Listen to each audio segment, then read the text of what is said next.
ख़बर आहे त मां कंदरा जो हिकिड़ो सचो सहाफ़ी आहियां।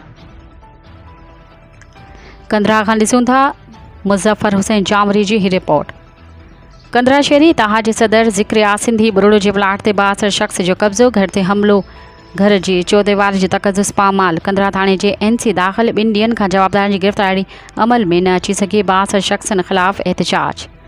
DIG सखर, SSP सखर ऐं DSP रोहड़ी खां इंसाफ़ जो मुतालबो। रिपोर्ट मूजिबि कंदरा शहरी इतिहाद जे सदर ज़िक्र सिंधी बुरुड़ो साफ़िन अॻियां इल्ज़ाम हणंदे चयो त 62 शख़्स हमादुल्ला बुरुड़ो, सिकंदर बुरुड़ो, ग़ुलाम मुस्तफ़ा बुरुड़ो ऐं ज़ुबैर अहमद बुरुड़ो मुंहिंजे प्लाट ते नाजाइज़ी कब्ज़ो करे हथियारनि जे ज़ोर ते मुंहिंजे घर में हमिलो करे पथराव करे घर जी चादर ऐं चौदेवार जो तक़दुस पामाल कयो आहे।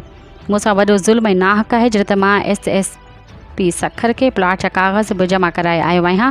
उन सां गॾु DIG आफ़िस सखर वटि पिणु दरख़्वास्त जमा कराई आहे। 2 ॾींहनि खां सोशल मीडिया ज़रिए कानून लागू कंदड़ इदारनि तोड़े कंदरा पुलिस खां घर ते हमलेआवर शख़्स ख़िलाफ़ गिरफ़्तारी जो मुतालबो करे रहिया आहियूं, पर कानून तरफ़ां हिन महिल ताईं का बि गिरफ़्तारी अमल में न अची सघी आहे जॾहिं त प्लाट जो कयल फ़ैसिलो मुंहिंजे हक़ में आयल आहे। मां कंदरा शहरी जे सदर तोड़े सोशल वर्कर जी हैसियत सां DIG सखर, SSP सखर ऐं DSP रोहड़ी खां मुतालबो त कयां त इंक्वायरी करे 62 शख़्स जे कब्ज़े हेठि आयल मुंहिंजे प्लाट जो कब्ज़ो ख़तमु कराए मूंखे पंहिंजो हक़ ॾिनो वञे ऐं घर ते हमिलो करे मुंहिंजे घर जी चादर चौदीवार जो तक़दुस पामाल कंदड़ जवाबदार खे गिरफ़्तार करे मूंसां इंसाफ़ कयो वञे।